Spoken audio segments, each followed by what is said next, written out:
Today, two violent offenders from Cincinnati were granted parole despite pleas from the victims' families, prosecutors, and countless people in the community to keep them locked up. Yeah, that happened just a few weeks ago. So tonight, we dig deeper into the release of these inmates. WLWT investigates what can happen when the parole board makes the wrong decision. Why was he even out? Like, I can't express how angry I am that my life meant nothing more than a milestone for the parole board. It's a miracle Ann is still alive. By all accounts, she shouldn't be here. I was sure he was taking me to kill me somewhere and dump me. We're protecting her identity, but in 1988, when Ann was only 19, she was attacked by a man who had already been locked up for raping and killing a woman. This guy, I mean, he strangled a girl in her own home with his hands. I don't know that you can ever rehabilitate somebody like that. Despite that violent murder, Kenneth Waybright only served 9 years before he was released.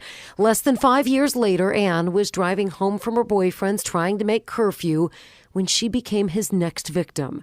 Waybright slammed into the back of her car on purpose. When Ann pulled over, he kidnapped and raped her. Why did he let you go? I mean, this is a guy who is a killer. He'd raped and killed before. Why did he let you go, you think? I don't know.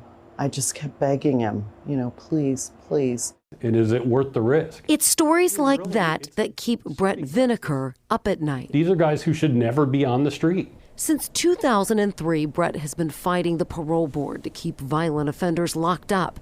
He created Ohio's first statewide sex offender registry, helped pass 2 laws to protect victims, and now Brett runs Block Parole, Inc., where every month he tracks 80 to 100 violent and sexual offenders who are up for release in Ohio. I've seen young inmates who I've been like, man, that guy got a lot of time because he was in a county that was tough on crime. So I'm not opposed to the legislation. Did I expect the parole board to abuse it like this? No way. There's a government agency designed to protect the public with absolutely no oversight. An 8-member parole board decides an inmate's fate in Ohio. Then it's up to the Department of Corrections to make sure they don't violate parole.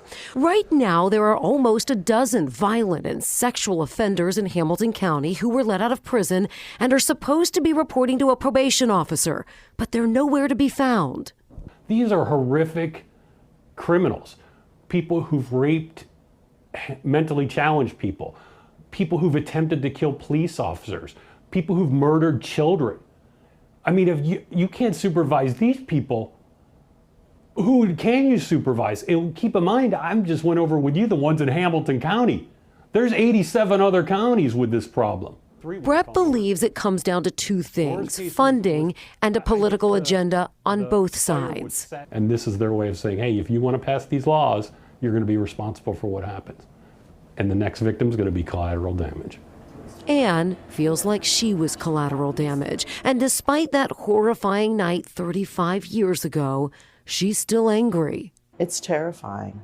It really is, because you grow up with this very childlike faith in our system, that we're safe if we lock our doors, if we stay out of shady places, that we're safe. Not only are we not safe, but some people, turns out, are just pawns in a game with the system.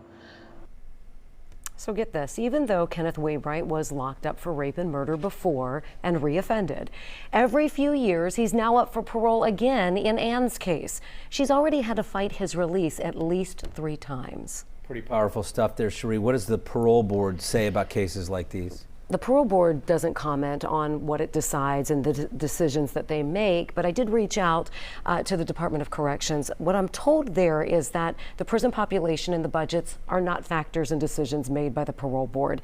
In fact, they did give me some numbers. Here you go. In 2020, about 16% of paroles were granted. That number then dropped to almost 14% in 2021, and a little more than 11% of inmates up for parole got released last year. But opponents still maintain here it's not how many of these inmates are getting released, it's who's getting released walking on our streets, and some of them not being monitored. Now, this is part two. Great story today, great one last week. Both of them on our website, WLWT.com.